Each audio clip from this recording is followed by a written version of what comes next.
I got to the train station and pulled my little goat-shaped purse out of my dungarees, which are killer, by the way, and bought a train ticket to London Waterloo. So I was doing a lot of Percocet, you feel? Not just that, but codeine, coke, cough syrup. The name's Paloma Gold. The real PG. And you believe me, darling? Parental guidance is advised. Everyone always says the air in the city is dirty, but it smells a lot better than cowpack. City people don't know how good they've got it. Ketamine, LSD, speed, magic mushrooms. Yo, but they grow on the ground, so on God, they even count. I'd had enough of all these little boys in my life. I was out here trying to find a man. Not just a male, you know what I mean? Like a proper man. Balloons, Banshee does, Crank, Crystal, Dizzle, Donkey does. I guess I'm a city person now too. I think I always have been. But now I was here, I was actually here. And I don't know if you're grasping this because I have never left my hometown and now I was fucking here.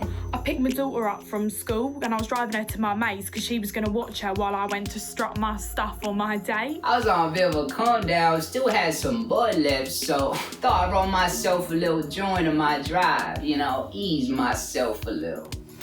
So, where does a city girl at heart go with no money, no plans, just a skateboard and a world of freedom? South Bank motherfucking skate park. That's where. I've been busy at work and I was running late and I hadn't had time to do my makeup yet. Fuck yeah, I can roll and drive at the same time.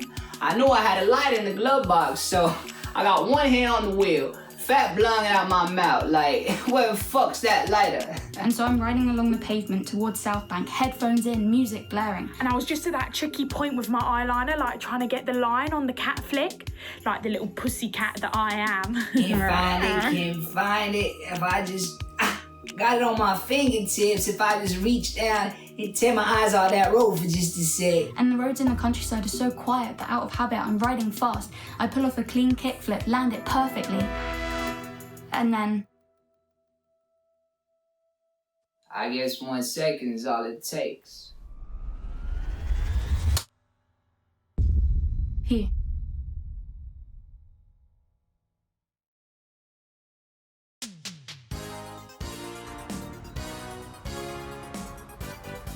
Hello, Hello, I'm Ronnie. I'm Penny, and we are going to be your mentors during this difficult time. But don't worry, our Angels for Angels scheme is specially designed to make this process as easy as a summer breezy. Good one, Penny. The scheme runs similarly to jury duty, just like back on Earth.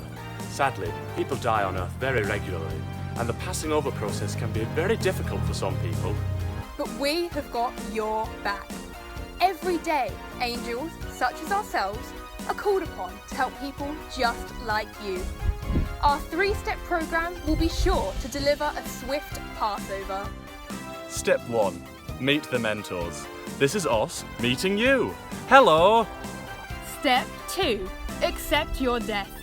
Your physical body no longer exists. Right now, your soul is floating through the empty catacombs of purgatory. Woohoo! No more body means no more aches and pains. Back when I was alive, my mobility wasn't very good at all. Look at me now. Incredible, Ronnie. Take it from us, this really is just the tip of the iceberg. Which brings us nicely on to step 3. Party time. Heaven is one big party, so the sooner you get cracking and accepting your death, the sooner you can start living it up beyond the pearly gates. Cheers, me. We can't wait to meet you and get you started on our 3-step program. The philosophy was created by God himself.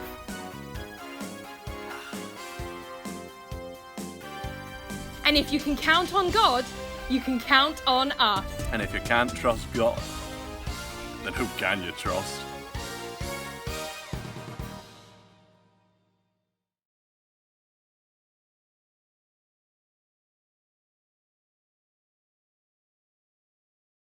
What the fuck was that? So that was whack as You shit. guys are flicked in the head. Oh, God, he's the one who's bloody wants us You off guys can here. suck my Dog dick. out, baby. This is bullshit. Party on that, you sandal-wearing cocksucker. Oh, shitty titties. Look, I just need to know that my daughter's okay. I don't care about anything else right now, but I can't pass on anywhere until I know that she's all right? Yo, I must be tripping. I live in a town with about 8 other people. That includes Barbara and Richard, my mum and dad.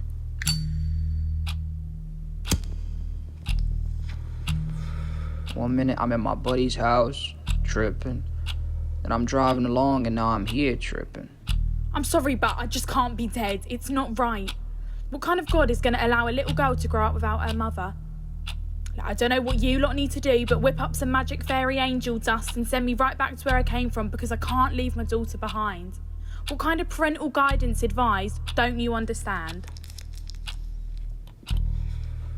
Yo, so we dead or what? You know what the saddest part about all of this is? It's not even that I died. I genuinely think my parents won't even realise that I've left.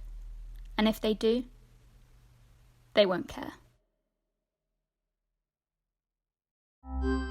Hey everyone, so we're going to give today another shot after yesterday's rocky start. We want you to know that the creative director of that video has been sacked, so fingers crossed there shan't be a repeat of what happened.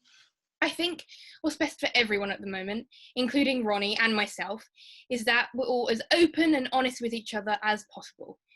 We want to take this time for all of us to open up a little bit and learn a bit more about each other and hopefully ourselves. We're not trying to sell you an idea or force you into something that you don't feel comfortable doing. And we're also not going to ask you to do anything that we wouldn't do ourselves. So if it's okay with all of you, then Ronnie's going to kick us off. Sound all right? Cheers, Penny. 6 years ago, I went on a little family holiday, Benidorm, with my wife Julie and our 2 little bambinos, Heather and Stevie. They're 5 and 3 years old and a right couple of little bastards, truth be told, but bloody hell were they sweet as sugar. The plane journey out there was about as much carnage as you could possibly think. Julie's an awful flyer, so I encouraged her to take a sleeping pill. It means that I'd have to deal with the crying, pissing and shitting children, but if she was awake, then there would have been 3 of them. Heather bloody cacked her nappy almost straight away, so I had to go and sort that out. I left Stevie on his own for literally 2 minutes on the plane, and by the time I come back, he's on the door of the cockpit, banging on it, demanding that they let him fly the plane. Cheeky little bugger. Anyway, after that ordeal, we finally got back to the hotel, and I tell you, it's paradise on earth. All-inclusive, sitting in the pool, with my beautiful family with unlimited cocktails and nibbly bits. Anyway, it would seem that perhaps I gorged myself a little bit too much on the bottomless supply of dry roasted peanuts, because as I'm walking back from the bar with a big tray of cocktails for me and Julie and mocktails for the kiddos, I collapsed. Popped my clogs right there and then, as quickly and as unexpected as I made it sound. I couldn't go a single day knowing that I'd never see my family again. And that's why, for me, this whole passing over process was relatively straightforward. Although I can't be there with them, I'm always up here looking out for them. Steve's in all of his school plays, and Heather's found brains that simply don't exist in the family. I can watch them play at school, make friends, and just grow. I've missed quite a lot of that when I was alive due to work, but now I'm not missing any of it. I wish I could go back down on earth and hug them all and never let them go. But I never will let them go. I love them so much, and I know that one day that hug is coming, and we can live out that family holiday for the rest of eternity as a family. But you've got your wife to always look after them. You've got your partner in crime. The PG doesn't have a PIC. Who's going to look after Princess Angel Gold? What, something funny, big boy? So your daughter's PG Junior? That's right, princess by name, princess by nature. Someone's got to take it over from this queen at some point, don't they? Word, I respect that. So why don't you got a man? 3 years ago, my boyfriend at the time knocked me up. It wasn't planned and I was scared, but apparently Dominic was scareder because he only went and bloody left, didn't he, when I said I was going to keep it. So he said it didn't fit in with his plans, and to be fair, it would have been hard for him to masturbate 4 times a day into a tube sock and work on his rap beats with a kid running round, so... Yo, I make rap beats too.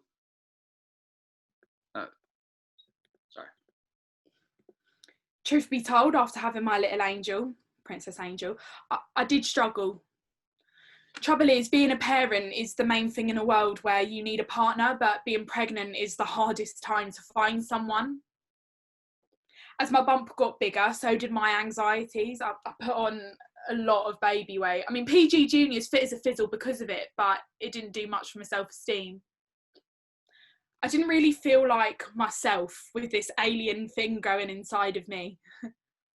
And I gave birth to the most perfect, magnificent thing, ready to care for it, and I just couldn't. The first 4 months of Princess Angel's life, I was sectioned and my mum had to look after her. I suffered from postnatal depression, which I didn't even think was a thing. I mean, not many people do. I'm not ashamed of how I felt, but I'm ashamed that I wasn't able to be there for her. But eventually the time came where I had to get up and dust myself off, because all of a sudden there was something in my life that was so much more important than myself. Being able to be there and look after my daughter gave me the confidence I needed to help other people in my situation. I ran a charity named after my daughter to help other women going through what I went through. I felt so alone at that time, and I can't let any other woman feel like that. So that's why I don't got a man. Your mother is going to continue to look after your daughter, Paloma. She's in safe hands. I wasted all of those months when I should have been there. You didn't waste any time. I wish I could have cared for a baby as much as you and your mother love your daughter, but it never quite happened for me. I know it's a lot shorter lived than what we all would have wanted, but you've given her all the love that you possibly could have, and your mum's always going to be there for her. But she's my little angel. You're her angel now. Heaven needs to invest in some better Wi-Fi. No, it doesn't. Paloma's passed on. Well, it's that easy. Well, I don't think it was that easy, and it may never be. But I think she must know in her heart of hearts that her daughter's going to be okay with her granny. By the sounds of it, her daughter really is the most important thing to her. Sounds nice. What do you mean? Barbara and Richard. My mum and dad. Oh. They have given me just about everything I could ever wish for, and that is the worst thing about them. They will throw all these clothes and shoes and lovely things at me that I honestly don't care about. They will never let you forget their generosity, and it makes me wonder, to what degree is this generosity? There's nothing wrong with wanting to go your own way, Clara. It's a natural progression, and you're bloody mature for wanting to do that. Just because you want something different to what your parents want for you doesn't mean they don't care about you. If it was up to them, I would never leave, and I would stay with them on that farm, and I would grow old and outlive them and die in a saggy, wrinkly skin that I'm not even sure is my own. That is not the life for me. I had to escape. I'd been working at Mr. Franklin's shop, cleaning and stuff, secretly for 2 years. I had to keep it a secret. Heaven forbid your kid is motivated and wants to do something with her life. Barbara makes it her personal duty, besides dusting and making bland stews, to coddle me to death in her old, itchy blankets. I had to lie and tell them that the reason I was coming home late was because of my clarinet lessons. I don't even play the clarinet. The clarinet sucks ass. Everyone knows that. Well, I'm grade 4, so... I woke up one day towards the end of summer and I'd been working the whole time, but Mr. Franklin has a tight ass, so I still didn't have much saved. Even though you can't spend it on anything at home, apart from sticks of rock and ceramic poppies. And I just decided that today is the day, enough is enough. I don't know why. I've always had the urge, but this was different. It felt like I was being pulled out of my house by a magnet. So I packed a small bag, left a note on my pillow, grabbed my board and left. I didn't even say goodbye. And as shitty as that sounds, I have never felt so free. There's this hill outside my house that I've ridden down a million times, but I always knew it was leading somewhere like school or work or the supermarket, but this time it felt like it was leading to the end of my life. I guess I was right. Screw it, I don't care. Just send me on, I'm ready to pass through. It doesn't work like that, Clara. We haven't got any control over whether you pass through or not. We can only guide you to a point where you know in your heart of hearts that you're ready. I'm telling you that I am. She sounds like she is. You can't convince us or even yourself that you're ready. If you haven't passed on yet, then it's because there's something deep down keeping you here. Clara, we want to show you something that we think might change your mind, if that's okay with you. I doubt it, but go ahead. Well, we understand that you're not going to listen to us about something like that. I mean, why would you? We're not you, we don't know your situation, and we haven't lived it. But I think you should hear it straight from the horse's mouth. Ronnie? Oh, right, bollocks. Sorry, let me just, so if I open that, I'll try and drag and drop, do I drag and drop it into there? And then, okay, and then do is this, okay, I think I've sent it to you, Clara. I think I've sent it. Dear God, I'm always praying for you to keep me and my family safe. But yesterday we received the news that our little Clara had died. I would do anything for you to bring her back and allow me to swap places with her. I've always lived such a safe life. I've always been happy with it, but I know that Clara hated it, and believe me, she let us know. Richard and I would always have a little bit of a giggle sometimes about it. I never wanted to upset her, but it was simply because we wanted her here with us. Now the giggling has stopped. I know she always wanted to move to a city with a hustle and bustle, and although the last couple of years she resented us slightly for being out in the sticks, I'll always cherish the memories that we've had when she was little. We always wanted to put family first, and knew that if we lived somewhere in the city, we'd all have to be working. Although this is a tragedy that is always going to leave a huge hole in our hearts, I'm so happy and grateful for the magical memories we built. Clara was always too big for this world. So much ambition and drive and always wanting to shoot for the stars. I suppose it's only fitting that now she is among them. Please take care of her. You've gained an angel like no other. I love you, Clara. From Mummy and Daddy. Amen. You can't choose your family, Clara. You might not have the same interests and you may go through rough times, but that doesn't change the love that you have for one another. I mean, we haven't chosen to be thrown here together, but here we are. I never had much of a family on earth, but I want nothing more than to help all of you through this. So if you will let me, then I'd love to carry on helping each other when we pass over. God knows, I could do with some help from time to time too. The choice is yours, Clara. We're all here for you.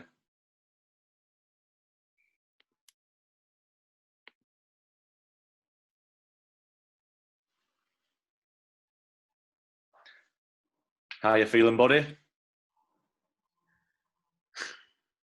Yo, so these two got their happy endings. What does that mean for me? Well, we haven't really had much of a chance to speak about all of this with you, Jackson. I guess. What's the matter? I just feel guilty for even being here. Like, I'm the one who caused that accident. I ended both their lives and ruined their family lives too. You made a mistake, all right? A bloody stupid mistake, but that does not make you a bad person.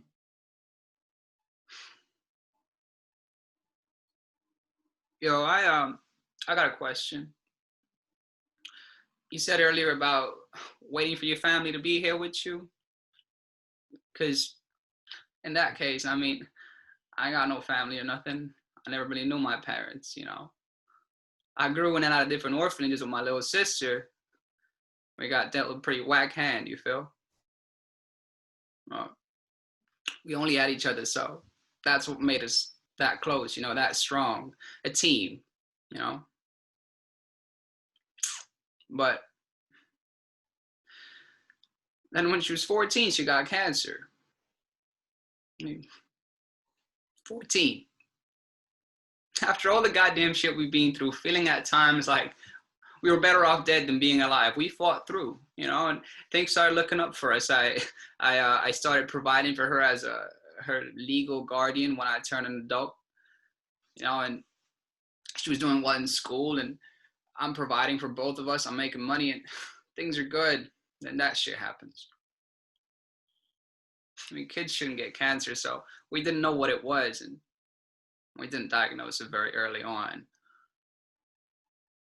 And then I stayed in that hospital with her 24/7, held her hand.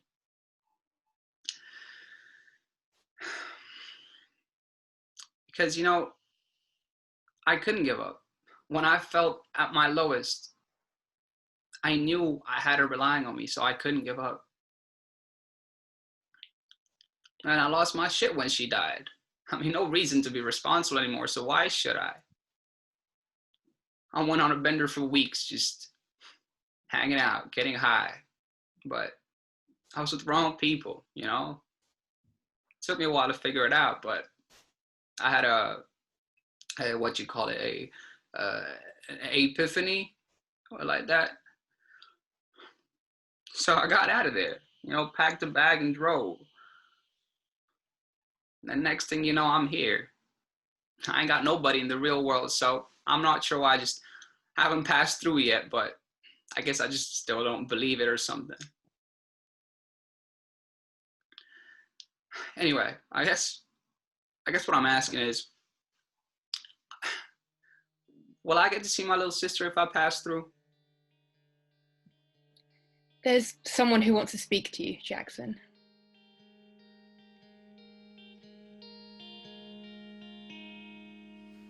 At 17, dissatisfied, tied down to feeling terrified. Drink some wine, smoke pesticides, the story that became our lives. Creeping down the weeping waters, we'll tell them that we tried.